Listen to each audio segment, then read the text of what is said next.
Every time I post about the vSeeBox, I get the same comment without fail. I could build the same thing for $35. So today we're walking through what that actually costs in time, money, ongoing maintenance, because when you do the math, that argument falls apart completely. So let's get into it. So the people making that comment assume everyone watching is technically inclined, that everyone knows what an Android box is and knows what IPTV is, and knows how to sideload apps and configure an M3U playlist. That's not most people. The majority of people watching a video like this just want to plug something in and watch TV. They don't want a project. They don't want to become their own IT support. And the $35 bill doesn't apply to them, and it never did. Now, for argument's sake, let's indulge the commentator and see what it actually costs to set up this $35 setup. So let's start with step one. You go to Amazon and search Android boxes under $35. You're immediately looking at a dozen of options from brands you've never heard of.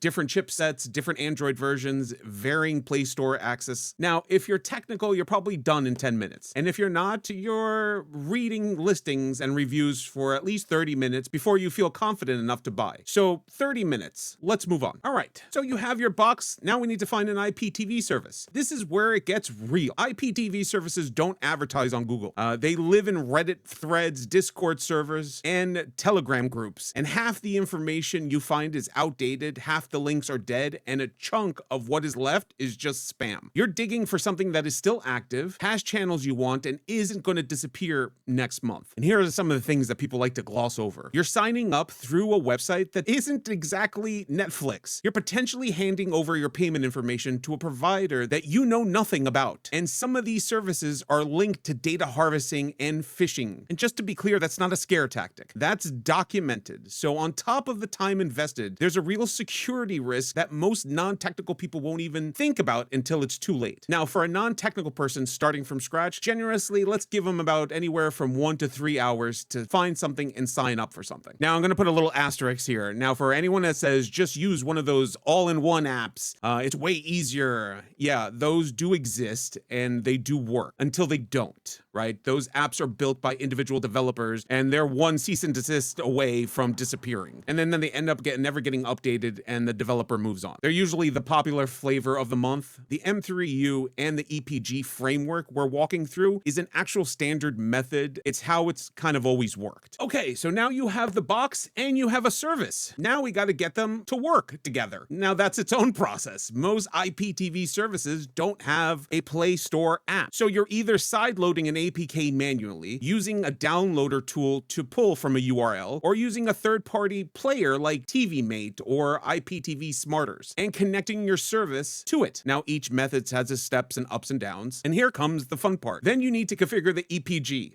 the electronic programming guide. That's what makes your on-screen TV guide match what's actually being played on each channel. And if it's misconfigured, you're watching channel 7 and the guide shows you channel 11 schedule. So getting this right takes time, and when it's wrong, it's not always obvious. So this phase of installation, the player setup, the EPG configuration, I'm going to give it conservatively 3 hours. So we're roughly at 6 hours total about right now. And I already know what's coming. 6 hours is way too long. I could do it in an hour or 10 minutes. Sure, you could, because you already know how to do it. And if you don't believe me, here's an actual challenge. Take this on box, the $20 Android Walmart box, hand it to someone who's not technical, and tell them to set up a fully working underground IPTV service with unlimited channels and hand it back to you in 6 hours. No help, no guidance, just them and Google. See what happens. 6 hours is a crazy optimistic number. For most people, it is going to be longer, and for most people, they'll never get there and just throw this at you. Now let's talk a little bit about this cat and mouse game that is the IPTV service. Here's what gets left out about this $35 argument entirely. So IPTV providers are the primary enforcement target. In 2025 alone, Europe ran coordinated operations that disconnected 1.5 million users overnight. Germany executed simultaneous raids across 9 locations in a single day. And in February 2026, a major international network serving millions of users was dismantled across 3 continents. And those are just the big coordinated operations. Smaller services go dark constantly with no warning. So 2025 was described by people inside the space as one of the most unstable years for IPTV services. And enforcement is getting more aggressive, not less. So when your provider shuts down, you start over again. New service, re-sign up, reinstall, reconfigure the player, redo the EPG, rebuild your favorites, and then you do it again when that one gets